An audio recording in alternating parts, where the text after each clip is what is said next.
I'm Sherri, a CEO, speaker, coach, and author. As a business leader, I'm on a mission to empower women everywhere to embrace their most authentic self by challenging what you already know, then stretch to consider a different perspective. I share moments with people all over the world who are already on that path and are willing to share that perspective with me. Join me as we transparently consider this.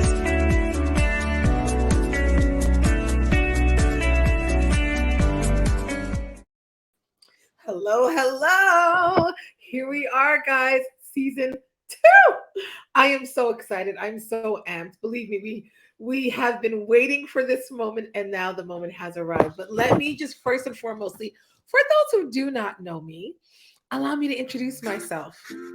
My name is Sherri Sanjurjo, and welcome to Consider This, a Pretty Girls Work podcast. We are in season 2, and in this podcast, we have conversations that explore how we as leading businesswomen can empower one another to be our most authentic selves. We share practical ways of living authentically in our personal and in our professional lives. As leading businesswomen, listen, it's hard. It's hard. We don't know sometimes how to dress, when to speak up in meetings, what not to say, what to say. How do we empower our teams brilliantly to tap into that and keep them connected to the vision with passion and purpose and still stay authentic? It's a lot. Listen, every conversation will be challenging you. Just know that, to open your mind a little bit, think differently, and consider this. So let's get started. I am so excited to truly introduce you to this guest. This guest has been on my heart for a while, okay? On our show today, we have none other than Miss Lauren Ernst. Yay! Lauren Ernst. She is one of those people that the minute you think authentic leadership, she comes to mind. She's the person that came into my mind immediately that actually, unbeknownst to her, really inspired this whole season of the story behind the authentic leader. And I cannot wait to introduce you to her. So let me just introduce you to her. Lauren Ernst. There she is. Let me introduce you to her. She is a powerhouse that leads culture and events at Shopify. She loves being outside, lifting heavy and talking all things beauty and skincare, as you can see.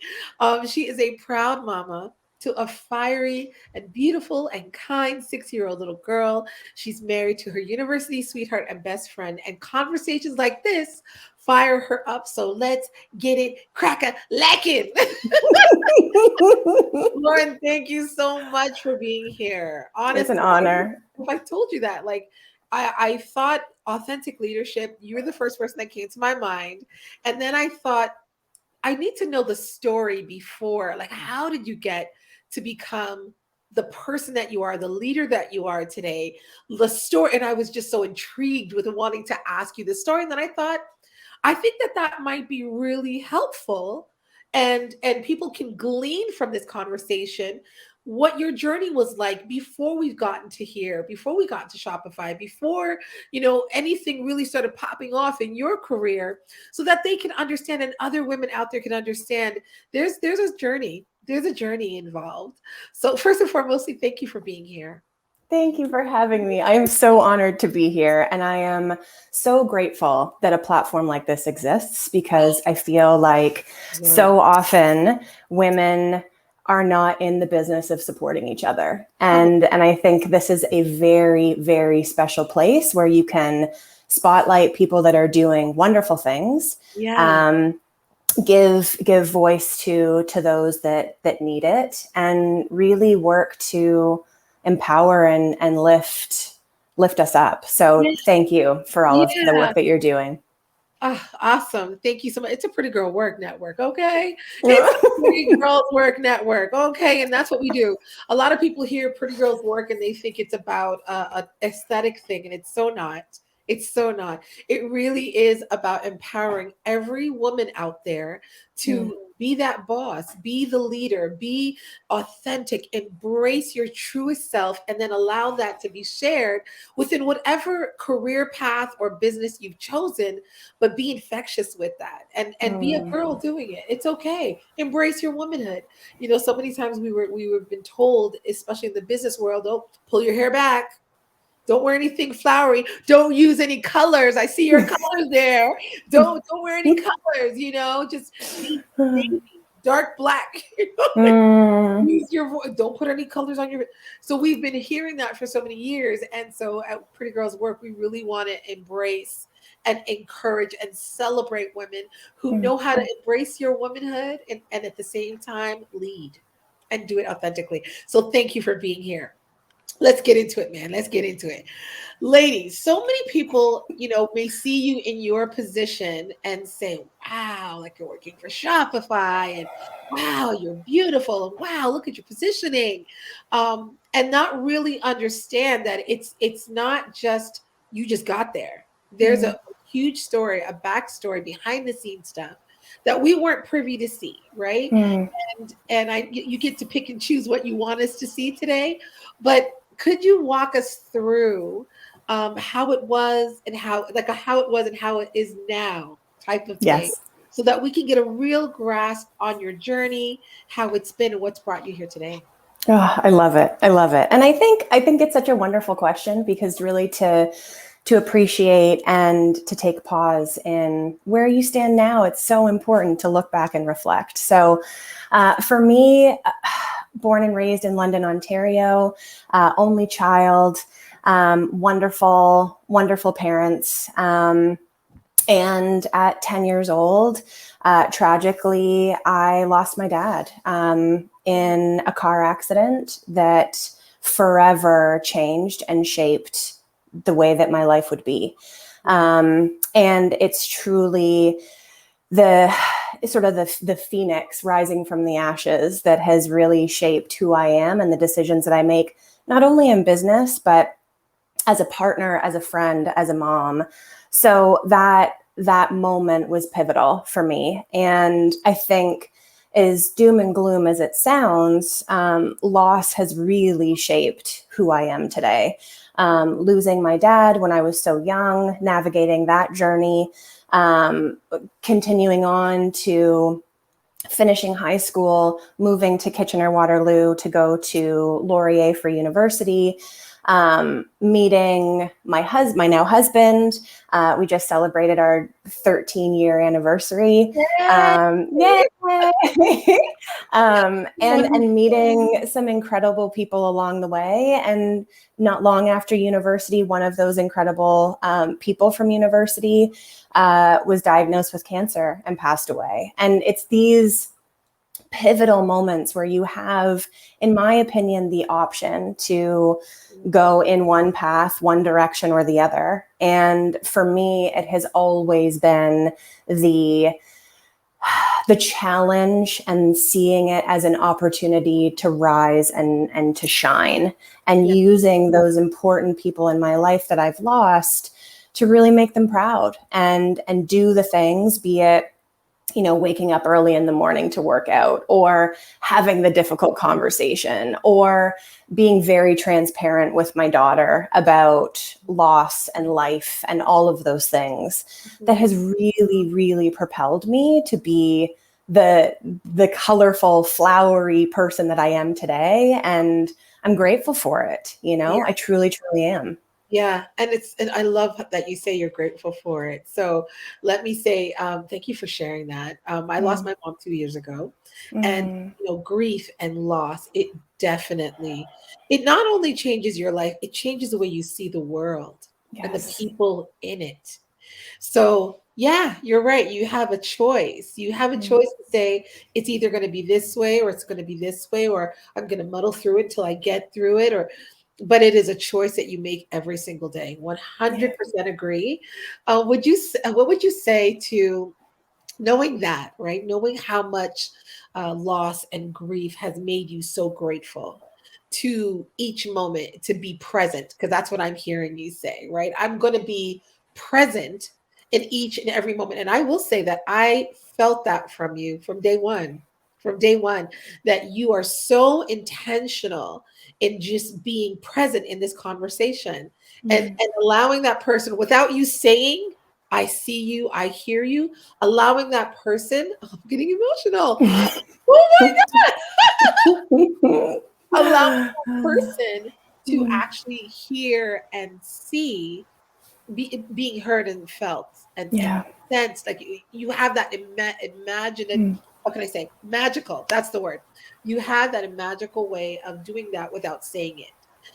If you were to go to your younger self, here we are today Lauren goes back to that little girl, and because we would love to be able to know these things along the way, but we can't. We've got to go through it, and sometimes it's horrific, it's Yeah. traumatic, and sometimes it's joyous and wonderful, and that's life. It's all of that. But if you could look back and talk to yourself when you were just starting your career, all of a sudden, and knowing what you went through as a little girl growing up, now knowing what you know now, what would you say? What advice would you give that young Lauren starting out? Yeah. Such a good question. First, I'd give her a hug. Right? Yeah. I want to hug her. I want to hug. I want to hug 10-year-old Lauren and just Yeah. let her know it's going to be okay. I think the coolest thing about any experience is you have these opportunities to reflect on those said experiences as your life marches forward. So for me, experiencing loss at 10 and experiencing loss of a parent, I had no other frame of reference. I had no other framework. For me, that loss was so specific. And I think as time marched on and I met my partner and I got married, now I can see, what that dynamic would look and feel like to lose a partner. And then to move forward and have the incredible responsibility and opportunity to have a kid and to understand what it's like to be a parent and that sort of feeling that a child would experience losing someone so significant in their life. All of these facets of life really started to come into play. So I think for me, you always think, there's this pivotal moment, and every step after that is you get farther and farther away from it and you feel better and better and better and you can check the box and move on. And for me, I think going back in time to say, hey, you've experienced this aspect of your life. And I promise you that over the course of your life and over the handful of years to come, as you experience and as you develop and grow, you're going to almost have to re-grieve all of those experiences because now you're seeing it through a different lens. Yeah. So I think shining a light on that is huge. And for me, I think from a career perspective, I've always wanted to be in service, whatever I can do to make someone feel, grow, develop, stretch, love, look at something a different way, I'm here for. So for me, that started in enablement, where I was training new salespeople that were fresh out of university, coming into the workforce. And that eventually evolved into owning and running events, which I completely fell in love with.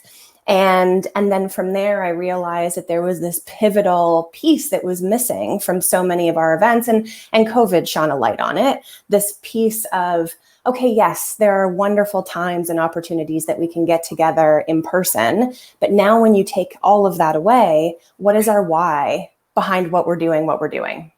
Absolutely. Absolutely. Yeah. And how deep does it go? Or does it stay surface? Does it reveal, some things that we have to change about ourselves, right? Because now, okay, so the pandemic came and it's like, what was the purpose of that event again? What were we trying to do? Yes. What was it that we wanted to accomplish? And it goes right back to your why, right? Which flows so wonderfully behind everything that you do. Your why is so felt and so heard. I love the fact that, you said that your heart is to really just want to serve. I think that one of the common denominators that I'm finding amongst authentic leaders is, I would almost say, servant leaders as well. And I would say that the one of the best qualities that I've seen consistently amongst authentic leaders is that perspective of, I just want to serve. Let me Mm. just serve you in this way. Let me help you in this way. Let me assist you, because I see your character. I see your potential. I want to see you flourish or grow, or I want to nurture that.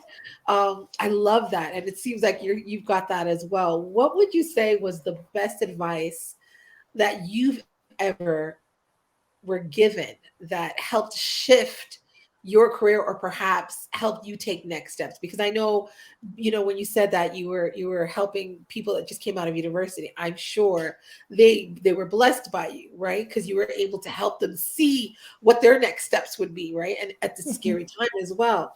But what would you say? Like, would you say is the best advice you were given along the way, along your journey as well, in that story of Lauren, that you took and you were like, I'm using this. This was good advice. This was the stuff that this was the thing, that was that part. That part was there. You know what I mean?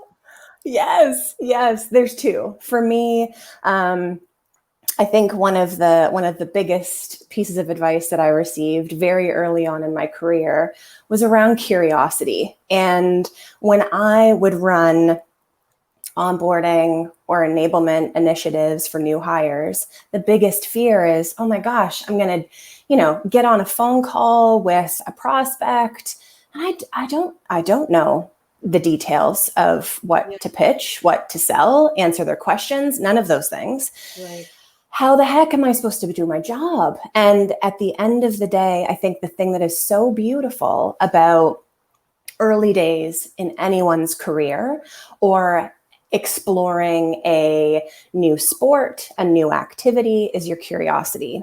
And Yeah. as we move through a career, as we move through, learning a new skill, you get to mastery. And mastery is, in so many people's minds, this opportunity where you've seen it all, Yeah. you understand the lay of the land, and anyone that throws a question at you, you got this, no problem. I've seen this 1,000 times before. Here is your solution. And I Mhm. think it's a trap. I think it's a dirty trap. I think mastery is wonderful, but at the end of the day, curiosity always wins. Come So when on. someone is coming out of onboarding, training, they ask so many questions to better understand the Yeah. root of a problem. And I think that goes away with time because they feel like they've been there, done that. And Yeah. I think as long as you never lose the ability to ask why or to dig deeper in any situation, it's your ace in the hole. If you've been in a career for 15 years and you come to a meeting and you set your notebook aside and you set all of your previous experiences aside and you just get curious and ask why, it's a game changer. Yeah. So that's a big one for me. The other one that I use a ton in my personal life, but also in my career, comes from the incredible Jocko Willink. And Jocko Willink is an ex-Navy SEAL, rough and tumble dude, that has applied all of the learnings that he has obtained from the battlefield and almost translated them into business, and how he can support teams and leaders in the business world through some of the experiences that he learned in Ramadi on the battlefields. So for him, I think the biggest, piece of advice that I've gleaned is one word, and it's good.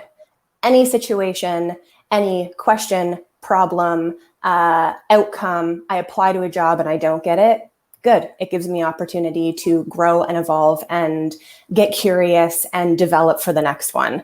I didn't get the budget that I wanted for my fresh new event idea. Good. Now I can go back to the drawing board. I can get creative and I can think of ways that I can use the budget that I have. I, tried to explore a new opportunity and it wasn't successful. Good. I get time to go back and practice and sharpen the saw. So for me, those two, curiosity and the word good in any situation is just a really nice reset button. And those two things have just helped your girl immensely over the course of my life. Revolutionize the way you approach any issue. Revolutionize it. I always say, you know, even when I speak on allyship or anti-oppression or anti-racist, anything, one of the first things I say is, let's just both come to the table with curiosity.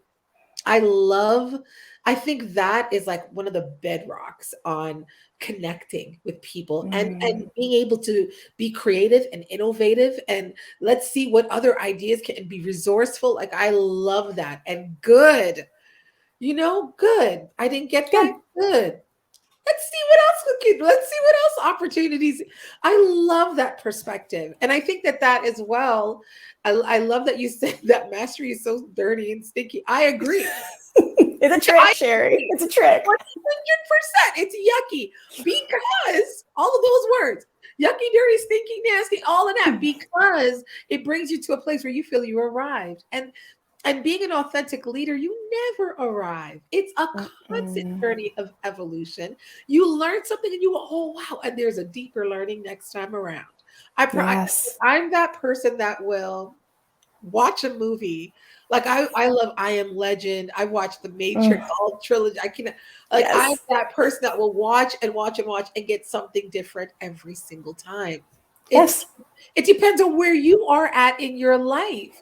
You know, you when you first watched it, that stuck out to you. Another time you've grown a little bit more and you watched it again. Oh, I didn't see that before. Like, it's always constantly evolving. That being said, because failure is something that we don't like to talk about. We don't like to highlight it. We don't like to talk about it. We don't like to acknowledge it sometimes. And I think that's the part of failure that has us. Sometimes we want to act like as if it didn't happen instead of embracing it.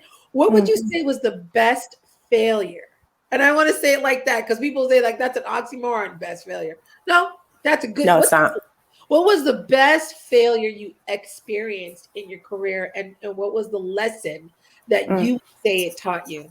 Because I think that in business, especially women, is what we're really hard on ourselves, and we don't know how to see it as opportunity to grow. Just like how you said, okay, I didn't get this, good. Like that perspective, I think we should have that same perspective with failure. What would you say was your best failure? Let's talk. I could not agree more. And I think, again, this goes back to the concept of mastery, and failure is a showcase on how you haven't mastered something. And by experiencing a failure, you almost try and cover it up, because by showing someone that you don't have something through and through, you haven't shipped a project, you haven't had that conversation, perhaps you didn't project manage that project as best that you could. And oh my goodness, if someone finds out that I didn't do it a certain kind of way, I am not mastering my craft, and there is a problem with me. And I think for me, again, as cheesy as it is to say, I think the biggest thing that I've learned is applying the curiosity and really digging into your role as a series of experiments. And by getting moments of failure or hitting that wall where you think, oh gosh, I'm never going to do that again, you can then pivot, you can course correct, and you can get to where you want to go in a more efficient way. So I think for me, my biggest trap, just as, you know, my own sort of triggers are, I want to solution and I want to jump in to problem solve before someone has even finished their sentence.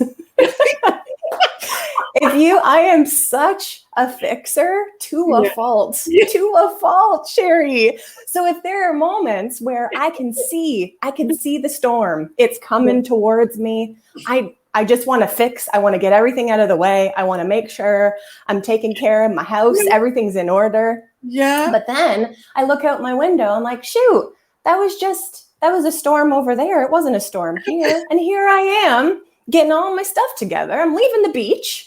And I'm taking my family with me when the storm never came.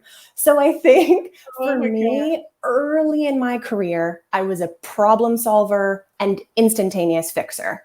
And that is also a trap. And I think giving something a beat to just breathe a little bit. Yes. So you can understand the lay of the land, get curious about what the heck's going on. Yeah. Is it broken in the first place? If it is, then we can get curious about that together too.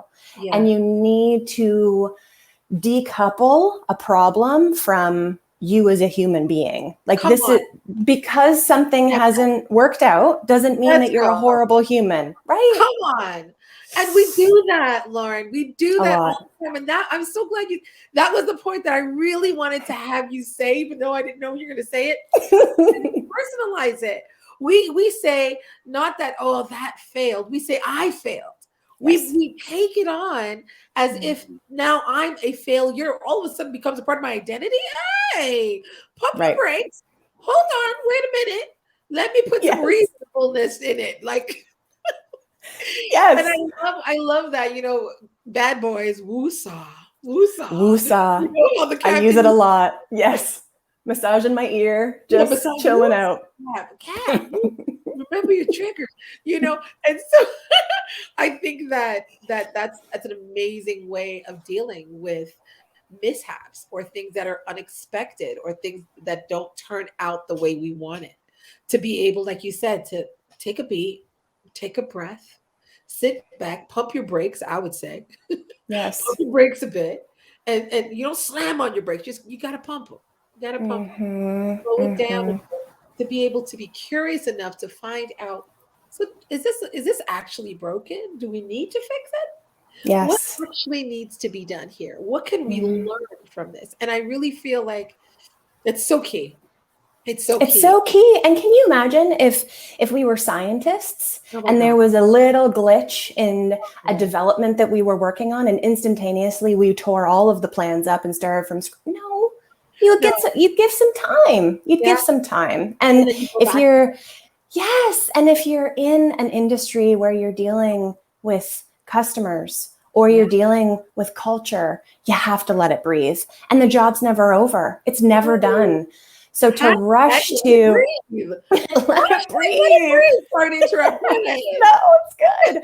And if you rush to a finish line that doesn't exist, you miss out on so many cool opportunities, And I think just having the outlook that everything is an experiment and just slow it right down and realize that these decisions, these quote unquote failures, they're not a reflection of you. They're not a reflection of you. It's the reaction and how you pick up and show up after an issue has been identified. Do you say, yep, I had a hand in that. It was really crummy. Here's the view that I had, and this is why I made the decision. Turns out it was the wrong one. Yeah. And this is how, own it. Yeah. And the second you put your hand up and say, this decision was mine. Yeah. It didn't go according to plan. And I really want to rally around that. My goodness. If you can start doing that early in your career, oh my gosh. Yes. Yes. And can I tell you, not only will you grow, but the people around you will want to be around you more. Because when you're someone who can say, I'm going to own, I messed that up. Oh, that was me. My bad. Wow. Ouch. And let's regroup. Yes. They realize, oh, wow, wait, she's human. Or that person just admitted something. They're human like me. And they're going to want to be around you and actually maybe even come to you when they make mistakes as well, knowing that if you're forgiving to yourself and you can do that with your team or with yourself, then you'll do it with them and help them through. Like there's just so much to that, right? Yeah. So it feels so counterintuitive. It feels so counterintuitive to put your hand up and identify when there's a problem and how you perhaps have impacted that. You've had a hand in it. Yeah. Yeah, that ownership is huge. Woo. Ciao. All right. So here's the thing. And I alluded to it a little bit. So someone's coming to you and like, yo, I made a mistake. Sorry. We all need within, and I say this constantly, we all need authentic leaders, but we also all need, I believe, mentors along the way. someone who you can say, I made a mistake to. Someone who you can say, I may have had a hand in that, and I really don't know necessarily how to unpack that. Can you walk through this with me? Can I explain it to you? And then can you help me get better? How could I have seen it differently? Give me your angle or your vantage point, because I don't have it. It's cloudy for me right now. Do you have a mentor? Did you have a mentor at different stages? Or did you have just one mentor? Like, what did mentorship look like for you? And the other question to that is, what should people in their careers, young women or older women, doesn't matter who you are, but in your career, what should they look for in a mentor as well? Because we Yeah. don't come all in the same shape and size. It's so true. And that's what's beautiful. I think at the end of the day, mentorship is something that we put a lot of stock into. And we look for the all-knowing, someone who is at the end of their career that has seen it all, experienced it all. They can remove those roadblocks for us. They can give us the crystal ball. They can tell us what to do and what not to do. And that's what we truly look for. And they don't exist. They don't exist. They don't. So for me, and pressure. It's a lot of pressure. All of these things that we do to ourselves, Sherri, geez. Oh, but I think ultimately at the end of the day, mentorship can truly be multifaceted. It is, I think, beautiful when you have people in your life that don't even know that they're your mentor. You don't need to create an email. You don't need to have a form letter that you mail to someone to say, yes, I need you to formally be the person that I look up to. That's a lot of pressure. Yeah. Oh my gosh. It is a lot of pressure. And I don't even know, do I fulfill this? Do I fulfill the candidate? Like, I don't even know what you need from me. Like, there's just so many, there's a lot of pressure on it. Yes. And you can admire and respect and appreciate from afar. You can appreciate up close. You can have regular conversations. But there are so many people in my life and my career that I truly, truly consider mentors, friends, family. Shoot, they can be anybody. And quite frankly, my 6-year-old daughter teaches me more about life than some folk, right? So it's just, you gotta just get curious, pay attention to who is posting on LinkedIn, get attention and pay attention to folks that are in your family, in your organization, that are always showing up, heart first, that truly want to be there to support others, because you can't fake it. You can't fake it. And I think for me, early in my career, I thought you needed to have a one and only mentor. And again, I took this person out for coffee. I did a mentorship proposal where I basically asked her to be my mentor. I need you. You know all of the things. I've fallen into the trap. I fell into the trap. Right. And now I realize, no, they're everywhere. If you're paying attention, they're everywhere. And I encourage that if there's someone in your organization that you truly respect and appreciate, if you send a note just to say, hey, I see you. I loved the conversation. I listened to a podcast. I saw you on the news. What, you may get a response, you may not. But ultimately, you are in the driver's seat to pick and choose who resonates. And I challenge men, women, anyone in their career to just, again, get curious. People are incredible, and they have so many layers and stories and experiences that some may resonate, others may not. And that's okay. That's okay. It is okay. And I love that. Listen, I have virtual mentors. I have mentors that I've never even met before in my entire life. But excuse me, you. Okay. I've never physically met Lauren ever. Jeez. Only spoken virtually on the phone, Zoom, digitally, and yet still has inspired me such a great deal to look deep inside and be like, how do I show up? Do I impact and infect and influence people in a positive way, the way I've just experienced? How do I allow that emotional safety in the conversations that I have with people, and at the same time get my point across and not lose who I am? There's so much there. I think that I agree with you. They're all around us. And that I used to be that person as well. And I was the one that was proposed to. I remember I was taken out to dinner. And I was like, I thought it was just a dinner. I was so naive. Oh, I was so naive, sitting there, and the person just like, would you be my mentor? And I was like, oh, when somebody just take the cat out the bag, I was like, oh, that's what this was about. Oh wow, okay. oh. Yes. Let's talk about that. Let's unpack that. And it's interesting too, because it almost shines a light on this interesting dynamic of, okay, so the mentorship starts now. Like all of the other conversations that we had prior to this kind of don't count. Like I got to start now. I don't get here. When did we get here? Was there anything that I did or said that maybe it resonated with you? You should have just took that, babe. Yes, girl. With that, run with that. It's not mine. I didn't copyright it. It's yours. There's no it's trademark yours. on it. That's you. Yes, that's you. Yes. Take it. It's you all day. Yes. And it's true. I said so many things, and so I said that particular relationship didn't work out to be a mentorship relationship because of that very reason. She really wanted me to be something that I wasn't, but I was. You just wanted it to be the way you wanted it to be. Be open. I love that. Last question. I could talk to you all day. Last question. What does it mean for you to be an authentic leader? I've been using authentic leader for a while, years actually. Been talking about it for a while. This year, everybody's known me as Sherri Inspires. Let me just say this. I'll say this. Everybody's known me as Sherri Inspires because I inspire people. And I thought to myself, that's great, but you're missing the point. If you just walk away with inspiration, that's great. How does that allow you to show up in your life, with your family, with your friends, in your work? So I really want to be more of a lead and that's why I changed to not just Sherri Inspires, but Sherri Leads, because I want you to understand that whether you're aware of it or not, you're leading. You are.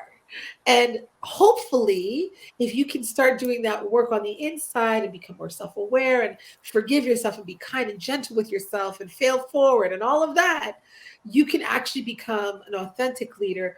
But when you think about authentic leadership, let's end us on this note. What does authentic leadership look like to Lauren Ernst?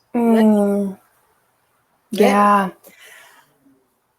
Based on conversations I've had with folks, I think there's this really interesting separation between home life, work life, and that balance of the two. Yes. And I think with COVID and being sent home, and suddenly your home is your office and your office is your home, that veneer between who you are as a human being and who you show up in your work is the same thing. Yeah. And if it's not the same thing, I would challenge someone to reconsider where they're working.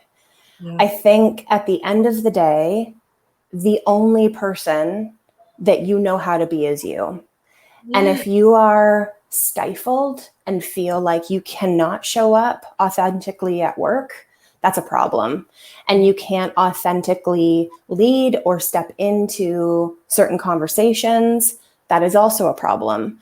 And I think right now there are areas of business, both private and public sector, that folks feel like they need to have this work persona and this home persona, and those two should never cross paths.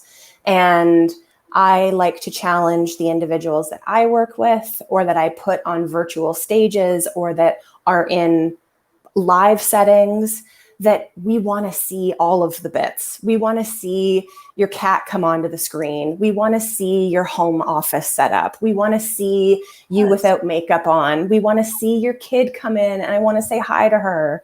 I think blending and marrying those two beautiful aspects of who you are is the way that you feel comfortable to show up in leadership as an individual contributor, however it looks in your world. So I would challenge folks to truly think about there not being a distinction between who Lauren is at work and who Lauren is at home. I think the magic is when both of those things can work together and it actually acts as your superpower in a work setting, right? It does. Yeah. It does. Because when you actually say in a meeting something that, it's a strategy meeting, let's just talk strategy, and Lauren is speaking, we can trust what Lauren is saying. We believe Lauren. We our ears perk up and pay attention more because we know she's being genuine. When you bring Lauren completely, the whole sum total of her to work. Thank you, girl. Thank you so much. I love you so much. I love you too. I love you so much. What's next for you? Let's just as we end out, like what's next in your next big steps in your horizons? Oh, honestly, I could have never predicted this past year and a half, 2 years. Bananas. Bananas. A part of me is so grateful for what has happened to bring me to this moment. Yeah. I think truly for me, when it comes to the culture and events space, I want to continue to show up in a way that people feel like they are heard and cared about and can fill their buckets through work. So any moment that we bring people together virtually or in person one day, the goal is always for them to feel connected, aligned to a mission, and to understand that they are part of a bigger mission or strategy or ecosystem or community. So if I can make someone feel like, dang, I showed up for that thing, whether it was a 30-minute meeting, a 40-minute podcast, or a 3-day event, and just think, wow, every moment of connection was thought about, was carefully crafted, and I feel like they care a great deal about me. If I can continue to do that in my job, my goodness, like I pinch myself every day that I get to think about these things and I get to connect with people like you. Like it blows my mind. Oh my gosh. And I'm so psyched for what the future holds and things that I can't even predict coming down the pike. And I am so ready for it. And having people like you in my corner, I can do anything. I can take it on. You can. You have been doing it. You are doing it. You're going to continue to do it. Thank you so, so much. I love that. I usually have like a compelling thought usually as to, what the end should be. And I really wanted it to be that with you. Authentic leadership is doing exactly what she just said. Exactly what Lauren Ernst just said. Show up as your complete self, allowing people to know and feel heard and seen. This is authentic leadership. I want you to consider this. Thank you. Till next time. Bye, guys. Thank you, babe.